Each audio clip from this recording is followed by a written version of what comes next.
वक्ती तौर पर आप हमारे मदारिस को बंद करो।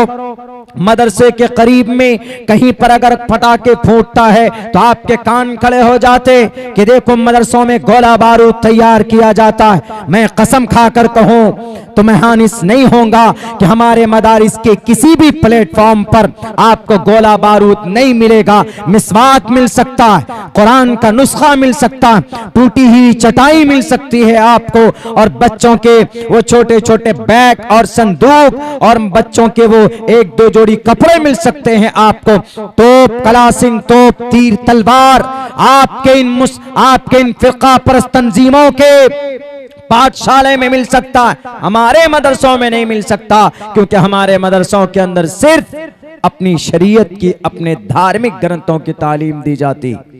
मेरे भाइयों, यह है संविधान की बात।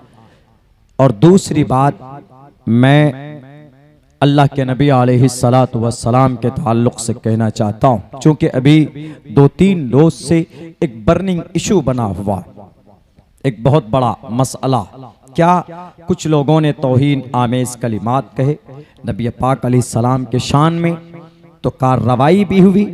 हालांकि उस जमात ने कार्रवाई की कि जो कभी भी अपने वर्कर को, अपने मेंबर को बर्खास्त नहीं करता, लेकिन नबी पाक अलैहिस्सलातु वस्सलाम के शान में तौहीन आमेज कलिमात कहने की वजह से और दबाव की वजह से और प्रोटेस्ट की वजह से उनको कार्रवाई करनी पड़ी। उनकी सोच क्या है नबी के बारे में कि आपके नबी ऐसे थे वैसे थे। क्या कहा मैं नहीं कहना चाहता हूं, रिपीट नहीं करना चाहता हूं, लेकिन इतना समझिए कि उन्होंने नबी के शान में तौहीन आमेज कलिमात कहे। उस नबी के शान में जो अल्लाह के नबी अलैहिस्सलातु वस्सलाम जो आप मर्ज में मुब्तला हुए, वफात से कुछ पहले तो हजरत जिब्रील अमीन तशरीफ लाए और अल्लाह के नबी ने पूछा कि कोई खुशखबरी लाए। उन्होंने कहा कि नहीं, आपका वक्त करीब आ गया। कहा कि बताओ कोई खुशखबरी। कहा कि जन्नत के दरवाजे खोल दिए गए आपके लिए और जहन्नम बंद कर दी गई। आप अलैहिस्सलाम ने कहा कि नहीं, मुझे जन्नत नहीं, मालिया वलिन्नार अनवलिय लिल जन्ना, मुझे जन्नत से जहन्नम से कोई लेना देना नहीं है। मैं अपने उम्मती के लिए पूछ रहा हूं, उनके लिए कोई खुशखबरी लाए कि नहीं लाए, जिब्राइल बताओ। मौत के वक्त में आदमी को अपनी फिक्र होती।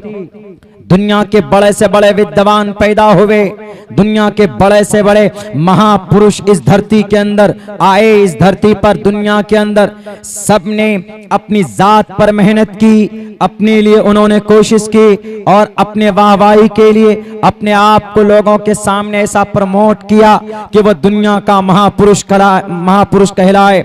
अपने आप को अवार्ड लेने के लिए तरह तरह की तरकीबें इख्तियार की, लेकिन एक जात है, एक शख्सियत है। 1490 साल पहले इस धरती में उनका जन्म होता है और 1450 साल पहले अल्लाह की तरफ से उनको चुना जाता है, बाज़ाब्ता ऐलान किया जाता है। जब मौत का वक्त करीब आता है तो अपने लिए नहीं, उन्होंने कहा कि इस उम्मत के लिए क्या लाए हो, खुशखबरी बताओ जिब्राइल, वरना मैं गम में रहूंगा। जिब्राइल ने कहा कि नबी आप मग़मूम क्यों हैं, बताइए वजह क्या है, रीजन क्या है। तो नबी पाक अलैहिस्सलातु वस्सलाम ने कहा कि मैं मेरी उम्मती के लिए मग़मूम हूं, बताओ उनके लिए कोई खुशखबरी हो। तो जिब्राइल ने कहा कि उनके लिए नहीं, आपके लिए जन्नत है, हूरें हैं। उन्होंने कहा कि नहीं, मुझे मेरी उम्मत की चिंता है, मुझे मेरी कौम की फिक्र है। बताओ दुनिया वालों, दुनिया में बड़े लीडरान आए, बड़े बड़े विद्वान आए, ऋषि मुनि महापुरुष आए, बड़े बड़े चर्च लॉर्ड आए इस धरती के ऊपर, लेकिन नबी पाक अलैहिस्सलातु वस्सलाम की जात अक़दस है जो मौत के वक्त भी अगर किसी की चिंता है तो वह इस कौम के फर्द की चिंता है कि इनके लिए क्या लाए हो पैगाम। तो जिब्राइल ने कहा कि ए नबी घबराइए मत, जब तक आपकी उम्मती जन्नत नहीं चले जाती, दुनिया की कोई भी कौम जन्नत के दरवाजे पर उनका कदम नहीं जा सकता है। नबी पाक अलैहिस्सलाम खुश हुए। हजरत आदम की मौत का वक्त करीब आता है तो अपने लिए फिक्र करते हैं, लेकिन नबी पाक अलैहिस्सलाम की मौत का वक्त करीब आता है तो अपनी उम्मत के लिए फिक्र करते। उनको आप गाली देते हो, उनके शान में गलत अल्फाज। आप अपने धार्मिक ग्रंथों को मानते हो तो पढ़ो, कहा गया चतुर्भिर भ्रातृभिर देव करिष्यामि कलिक्षयम। उनके 4 मुईन मददगार अबू बकर, उमर, उस्मान, अली, उनका तज़किरा आपकी किताब में मौजूद। अष्टो गुणाः पुरुषम दीपयन्ति, ऐसे पुरुष होंगे जिनकी रोशनी पूरी दुनिया के अंदर फैलेगी। अपने लिए नहीं आए थे वो। आप अपनी किताबों को मानते हो तो अपनी बातों को वापस लो मैडम शर्मा जी, वरना आपको ईश्वर माफ नहीं करेगा।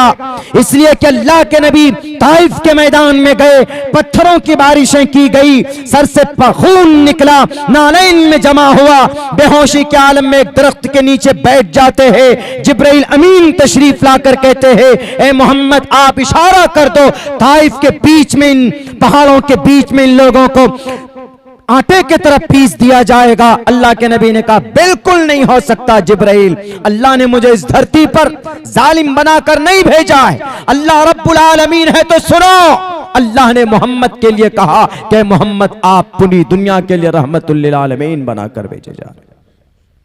उनके लिए आप तौहीन आमेज़ कलिमा जो आपके लिए रोते रहे, अल्लाहुम्मा हदी कौमी फइन्नहुम ला यालमून। हिंदू मुसलमान they respected, then with his bottom and his God, from the bottom of our God, and I thank, दिल की गहराई से सम्मान करते थे उनको। अगर कोई यहूदी, क्रिश्चियन, जैन उस जमाने में बौद्ध, इस तरह के कोई भी मानने वाले अगर आते आपके सामने में तो आप उनसे नफरत नहीं करते थे, इस माने कर कि भाई ये इंसान, हाँ अकीदा कॉन्सेप्ट की बुनियाद पर आपको तकलीफ होती थी, लेकिन आपकी ये कोशिश रहती थी कि ये बंदा जन्नत में जाने वाले बन जाए। मोहम्मदुर रसूलुल्लाह सिर्फ मुसलमानों के रहबर नहीं थे, मोहम्मदुर रसूलुल्लाह एंड ही इज अ जगतपति असीनास दूदमन मठेश्वर्य गुणन्विता।